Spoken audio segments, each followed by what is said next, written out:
Hello dear students, hope you are well and working well. आप जबरदस्त तरीके से इन सारे फैक्ट्स को, इन सारी क्लासेस को ध्यान से देख रहे हैं and you are learning each and every day. So guys, अगर आपको ये कंटेंट पसंद आ रहा है तो ऑब्वियसली आई होप कि आप इसे लाइक करेंगे, शेयर करेंगे और सब्सक्राइब करेंगे। उसी कंटिन्यूशन में ये हमारी क्लास है जिसको हम लगातार वर्क कर रहे हैं और आज भी हम क्या पढ़ेंगे, यूनिवर्सिटी विट्स को, जिसमें सबसे इंपॉर्टेंट है क्रिस्टोफर मार्लो। तो चलिए लेते हैं क्रिस्टोफर मार्लो के आगे के वर्क।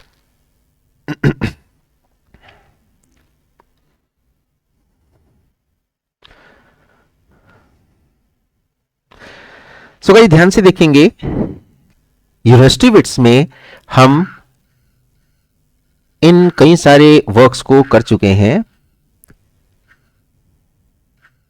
जी। हम यहां पे वर्क कर रहे थे Temple in the Jew of Malta we had done and also we had gone through Dr. Faustus। यहां पे हम लास्ट में वर्क कर रहे थे। यानी बेसिकली इफ वी सी,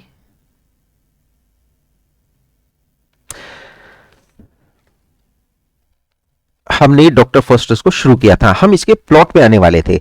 यानी कि just because of the unsatisfied nature of Dr. Faustus, he turns towards the black magic। तो आगे जरा बढ़ते हैं इसमें। जैसे ही वो इसकी तरफ टर्न होता है सबसे पहली कंडीशन क्या बनती है कि he is confronted by a good and a bad angel arrive। यानी कि वहां पे एक bad and a good angel arrive होते हैं, representing Faustus choice between Christian conscience and path to damnation respectively. जैसे आपने देखा है कि जब भी हम कोई काम करते हैं, समथिंग वी गो फॉर, तो गुड एंड बैड दोनों ही कंडीशन आती है। तो हमारी चॉइस है कि हम वहां पे क्या एक्सेप्ट करें। लिखा है while the former advises him to leave off the pursuit of magic. जो पहली है यानी कि गुड है, वो कहती है कि छोड़ दो इसको, मैजिक की तरफ मत जाओ। The latter tempts him for this. जो बाद वाली यानी कि बैड एंजल जो है वो क्या कहता है, नहीं नहीं इसे करो, ब्लैक मैजिक बहुत बढ़िया है। और ज्यादातर ये होती है कि हम सही चीज को देख नहीं पाते और हम गलत चीज की तरफ मुड़ जाते हैं। यही कहानी बनी डॉक्टर फॉस्टस की, है ना। ओवर एम्बिशन हम कहेंगे, ओवर नॉलेज गेट करने के लिए। तो he is tempted by that from two fellow scholars. देखो कौन कौन से स्कॉलर थे जिनसे वो ब्लैक मैजिक सीखता है, Valdes and Cornelius. Right, Faustus learns the fundamental of black arts. Faustus summons Mephistopheles. आप ध्यान से देखेंगे जो मेफिस्टोफलीस है यही यहां पे वो बैड और इविल स्पिरिट है। मेन जो इविल स्पिरिट है यहां पे एंटागोनिस्ट अगर मैं कहूं तो वो कौन है, Mephistopheles. And asks him to appear in the shape of Franciscan friar. इसी को ये क्या करता है, फॉस्टस सेल्स हिज सोल, अपनी आत्मा यानी सोल को बेच देता है in exchange of 24 years of power with Mephistopheles as servant to him everywhere. Right, तो कहने का मीन्स है कि मेफिस्टोफलीस उसे ओवर पावर कर देता है 24 years के लिए। उसके बाद में इसकी सोल उसकी हो जाएगी, यानी कि पूरी तरह से उसके कब्जे में होगा। Faustus science the deal writing with his own blood. ये पूछा भी गया है क्वेश्चन, अपने ब्लड से लिखता है उस कॉन्ट्रैक्ट पे। क्या लिखता है गाइज, द वर्ड होमोफ्यूज। होमोफ्यूज का मीन्स है फ्लाइंग मैन। तो fly man appears on his arm, उसकी हाथ पे जैसे होता है ना एक मोहर निकल के आती है, जैसे हम आज के आईटी वाले जमाने में देखें तो इसी तरह से वहां पे निकल के आती है। Faustus is seized by his fear, उस फियर से वो सीज हो जाता है। The good angel tells him to repent while the evil angel tells him to stick to the wicked ways। यानी कि बैड एंजल ही उसको, एक तरह से इविल एंजल ही उसको क्या करता है, विकेड वेज पे स्टिक होने के लिए, फर्म होने के लिए और लगातार चलने के लिए राजी कर लेता है। ल्यूसीफर, अब देखो एक और कैरेक्टर है Lucifer, the ruler of hell, है ना। इसको हम और कहां पे देखते हैं, पैराडाइज लोस्ट में। सैटन का नाम फॉल से पहले ही ल्यूसीफर था। Promises Dr. Faustus to show him hell। मतलब वो प्रॉमिस करता है कि चलो मैं तुम्हें हेल दिखाता हूं। Mephistopheles replies all questions of Dr. Faustus except who made the world। है ना, वर्ल्ड को किसने बनाया ये नहीं बताता, because he says that the answer to this question is against our kingdom। Faustus explored the heavens and the earth from a chariot drawn by dragons and is now flying to Rome। अब वो रोम की तरफ जाता है, where the feast honoring Saint Peter is about to be celebrated। और उस celebration में भी गड़बड़ करता है। यानी कि at Rome he makes himself invisible and plays a series of tricks. He disrupts the Pope's banquet by stealing food and boxing Pope's ears. समझ रहे हैं? तो ये वहां से खाना भी चुरा लेता है और एक तरह से पोप को भी परेशान करता है. Faustus then plays tricks on a horse courser, है ना, हॉर्स कॉर्सर पे क्या करता है, एक ट्रिक प्ले करता है. Faustus sold his own horse to him, है ना. फोस्टस क्या करता है, कॉर्सर को अपना एक तरह से घोड़ा बेच देता है. And asked not to take it to water but when horse courser take it into the water to know the truth. मतलब वो क्या करता है भाई, जैसे हम मना करते हैं तो 100% वो उस काम को करेगा. It turns into a heap of straw, वो स्ट्रॉ में बदल जाता है, तिनकों में बदल जाता है. आगे की लाइन हो सकता है आपको थोड़ी सी परेशानी करें, तो एक काम करते हैं कि यहां पे हम इस लाइन को कुछ देर के लिए हटा देते हैं, बॉटम बार जी. क्या आप देख पा रहे हैं इसको? होप सो कि आप इसे बढ़िया से अब देख पा रहे हैं. यस. तो नीचे लिखा है, यहां पे नीचे हम देख सकते हैं कि Faustus is then invited to the court of Duke of Venholt, where he performs various feats. There Faustus met all his earlier victims, but sent them on their way. मतलब जो भी विक्टिम उसने बनाए थे उन सबसे मिलता है वहां पे. When 24 years of deal came close, अब ये बीच बीच में बहुत सारे रोल प्ले करता है, गलतियां करता है ना, विक्टिम बनाता है लोगों को. लेकिन जब ये पूरे होते हैं, Faustus asked Mephistopheles to call Helen of Troy, है ना. जब मरने का इसका टाइम आता है, एक तरह से मैं कह दूं आपको, उसका अपनी सोल को देने का टाइम आता है, तो ये क्या कहता है, ये कैसी कंडीशन रखता है कि हेलेन ऑफ ट्रॉय, भाई आप हेलेन को जानते हैं बढ़िया से, जिससे वॉर ऑफ ट्रॉय हुआ था, और जो अपनी ब्यूटी के लिए बहुत ज्यादा फेमस है, उसको बुलाने की बात करता है. The famous beauty of the ancient world, right. तो मेफिस्टोफेलिस के लिए बहुत बड़ी बात नहीं है, वो फटाफट प्रेजेंट कर देता है ना. An old man urges Faustus to repent but he drives him away. वो अभी भी कहता है ओल्ड मैन कि भाई मान जाओ, बात को समझ जाओ, रिपेंट कर लो, लेकिन वो नहीं मानता. On the final night before the expiration of the deal, Faustus is overcome by fear and remorse and at midnight a host of devils appears and carries his soul off to hell. मैं आपको बता दूं यहां पे condition क्या बनती है कि वो भाग जाता है जिससे कि वो अपनी सोल मेफिस्टोफेलिस को ना दे सके, लेकिन मेफिस्टोफेलिस उसे पकड़ लेता है और उसे पीसेस में, ही कट्स हिम इनटू पीसेस. यानी वही सेम कहानी जो क्रिस्टोफर मार्लो के साथ हुई थी, यानी कि he had been murdered, stabbed, he was stabbed by Ingram Frizer. वही कहानी हम यहां पे देखते हैं. तो कहीं ना कहीं ऐसा लगता है कि इट इज ऑटोबायोग्राफिकल, जो कि मतलब मरने से पहले वो लिख चुके थे. तो मिडनाइट में होस्ट डेविल अपीयर होता है, उसको कैरीज करता है उसकी सोल को हेल के लिए, है ना. यहां पे एक नेक्रोमेंसी वर्ड आया है, means the study of the dead souls.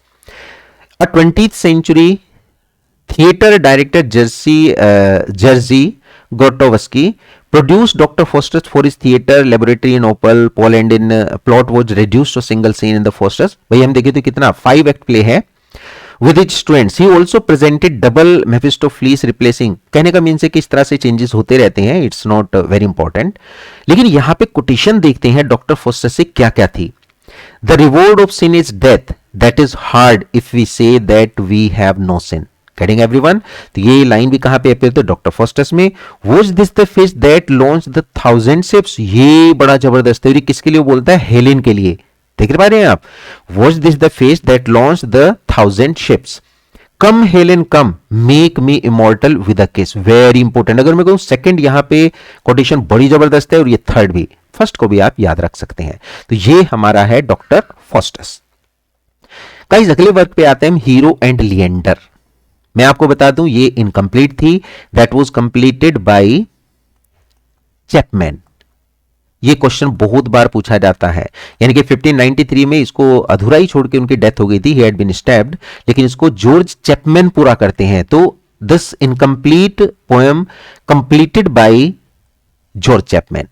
तो it is an epic poem by Marlowe. Hero and Leander is a Greek myth, है ना, relating to the story of Hero. कौन है Hero? A priestess of Aphrodite and Leander. Leander कौन है भाई? यहां पे ये प्रेमी है. A young man from Abydos. तो ध्यान से रखना, एबिडोस से लिएंडर है और एफ्रोडाइट से हीरो है। Leander fell in love with Hero and would swim every night across Hellespont to be with her. मतलब क्या करता था वो, नदी को, हेल्सपॉन्ड को पार करता था और एवरी नाइट उससे मिलने के लिए पहुंचता था, क्योंकि वो एक ऊंचे टावर में रहती है।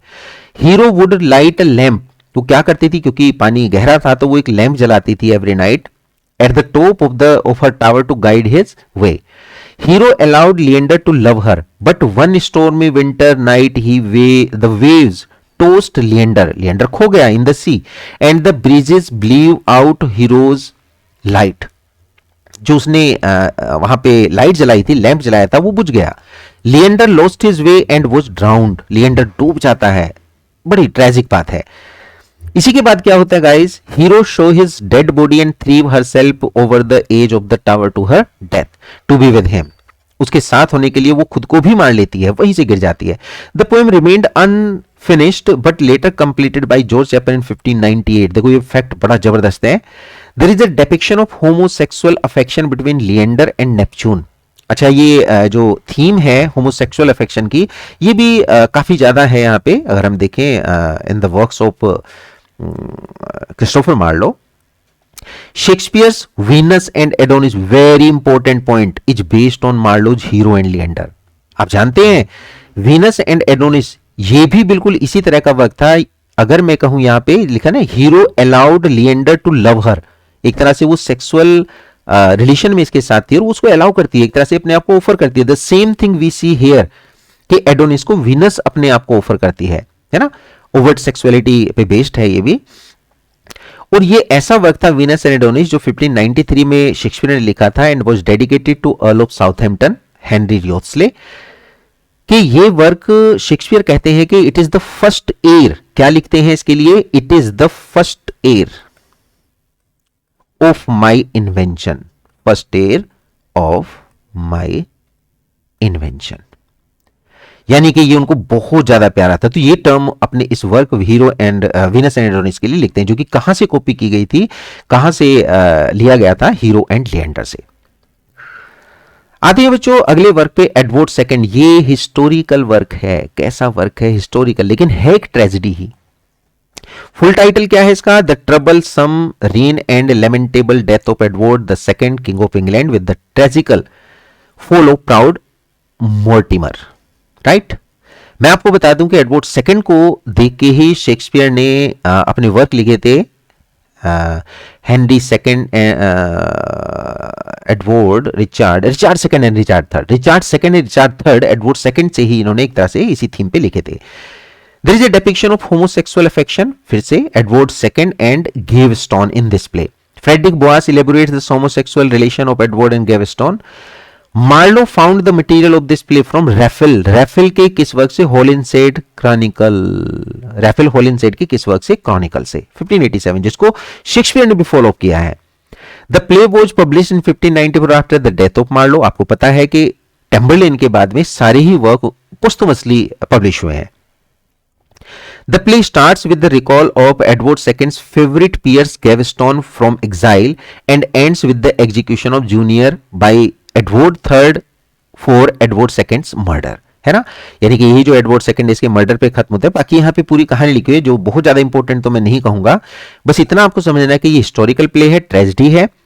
When Edward Edward यहाँ पे Mortimer gains the throne, he calls the Gaveston from exile and plans to delight the king by attending him as music and poetry is his delight। ये quotation कहाँ पे आती है, यहीं पे आती है। Therefore I will have Italian mass by night। Upon Gaveston re-entry into the country, Edward gives him titles, access to the royal treasury and guards to protect him। Gaveston pleases king by Italian mass, music and poetry, but very less favor was king's nobles। Edward is forced to agree about reasons of Gaveston's exile and banished Gaveston to Ireland। उसको banish कर देता है। Isabella of France, the queen hopes for the favor of the Gaveston, persuades Mortimer, who later becomes lover of the queen, to argue Gaveston's recall so that he can be easily killed। The noble Warwick and Lancaster execute Gaveston and eventually, भाई Gaveston यहाँ पे क्या कर दिया जाता है, उसको मार दिया जाता है। यही पे बस इसकी कहानी लगभग खत्म हो जाती है, यानी कि लास्ट में एडवर्ड सेकंड भी मर्डर कर दिया जाता है। किससे? एडवर्ड थर्ड से। और इसके बाद हम जो वर्क देखते हैं ये है very important work also, Dido queen of Carthage. At least आपको नाम तो याद रखना ही है। ध्यान से देखेंगे, फुल नेम है tragedy of the Dido queen of Carthage. ये शॉर्ट प्ले है बाय क्रिस्टोफर मार्लो। और एक बात यहां पे इंपॉर्टेंट दी जाती है कि इस वर्क में कंट्रीब्यूशन किसने दिया था? Thomas.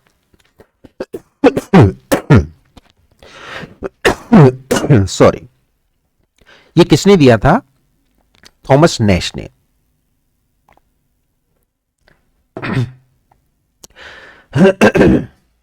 So guys, Thomas Nash had contributed in this work. It was probably written between 1587 and 1593, first published in 1594. Story focuses, बस इस पे ध्यान रखना है, ये स्टोरी क्या है यहां पे, on the classical figure Dido. Dido एक क्लासिकल फिगर है जो कार्थेज की क्वीन है, and it tells an intense dramatic tale of Dido. Dido का किसके साथ? And her fanatical love for Aeneas. Aeneas कौन है guys? Induced by Cupid. Cupid इसको इंड्यूस करता है। Aeneas betrayal of her love, ये तो उसे लव करती है डीडो, लेकिन एनियस इसको क्या करता है? बिट्रे करता है इसके साथ। And her eventual suicide of his departure for Italy. जैसे वो इटली जाता है, उसके बिट्रेल के बाद ये सुसाइड कर लेती है। अब मैं आपको बता दूं इसका प्राइमरी सोर्स क्या था। तो प्राइमरी सोर्स था गाइस वर्जिल का एनेड। वर्जिल का एनेड जबरदस्त वर्क है, ये प्राइमरी सोर्स था। कैरेक्टर्स यहां पे देख सकते हैं, डीडो जो कि क्वीन ऑफ कार्थेज है, एनियस ट्रोजन रॉयल हीरो है, son of Anchises and goddess Venus. बाकी यहां एकेनियस है, सन ऑफ एनियस। इयरबस है, king of Gaetulia, who is in love with Dido. Achates है, फ्रेंड ऑफ एनियस। इलियनिस है, ग्रीक लव। क्लोडेंटस है, और बाकी यहां पे कैरेक्टर्स हैं। लेकिन आपको क्या ध्यान रखना है? मेन ध्यान रखना है डीडो, एनियस और बस यहां पे एयरबस, इनका ध्यान रखना है, क्योंकि इनसे ही आपका काम कंप्लीट हो जाएगा। अब आगे इसका थोड़ा सा प्लॉट देख लेते हैं। प्लॉट में देखेंगे, शॉर्ट प्ले है पहली बात तो, थॉमस नेस ने इसको साथ दिया था। सोर्स इसका वर्जिल का एनेड है।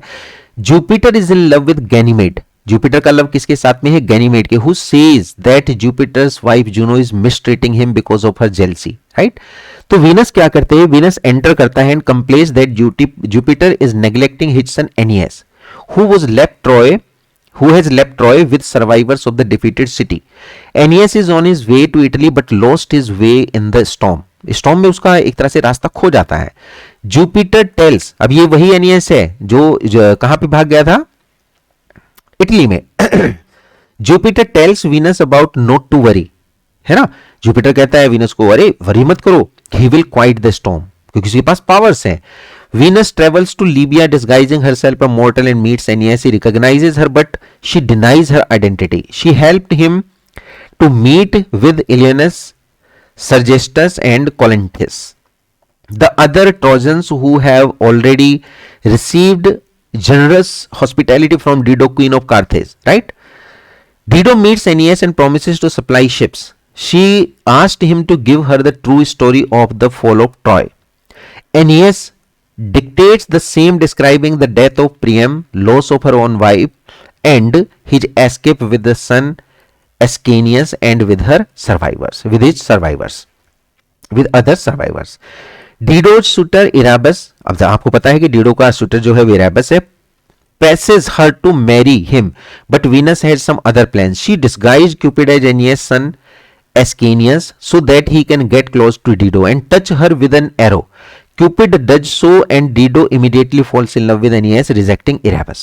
बस सीधी सी बात हम यहाँ पे देखें तो एक तरह से इंटेंशन उनका यही था, एरो से उसको टच किया और वो किसके लव में आ जाती है? एनियस के। Erebus को छोड़ देती है। The nurse says that Ascanius has disappeared and Dido orders her to be imprisoned. Dido tells Erebus and Anna to make a funeral pyre on which she will burn everything that reminds her Aeneas, क्योंकि जब वो गुस्सा हो जाती है उससे तो एक तरह से मरने की बात करती है। लेकिन क्या होता है बाद में? After cursing Aeneas properly Dido throws herself into the fire, right. ये जो उसने अपने पाए यानी चिता अपने लिए बनाई थी वो उसी में कूद जाती। Erebus is horrified and kills himself, वो भी अपने आप को मार लेता है। सो गाइज, आज के इस लेक्चर में हम देखेंगे इतने वर्क को। होप सो कि आप बढ़िया से इसको एंजॉय कर रहे हैं। मेरा मानना यह है कि अभी समय है आपके पास और काफी सारी थ्योरी है, काफी सारी चीजें ऐसी हैं जो आप पढ़ सकते हैं, तो अभी वर्क करते हैं। प्रैक्टिस इन पे बेस्ड इस टॉपिक के पूरा होने के बाद होगी, यानी कि we would be having questions based on this. तो तब तक आप इस थ्योरी को, इन पॉइंट्स को जबरदस्त बनाए, ये मैं चाहता हूं। इसको लाइक करें, शेयर करें, सब्सक्राइब करें। आज के लेक्चर में हम इतना ही करेंगे, मिलते हैं नेक्स्ट लेक्चर में। Thank you so much, have a great time.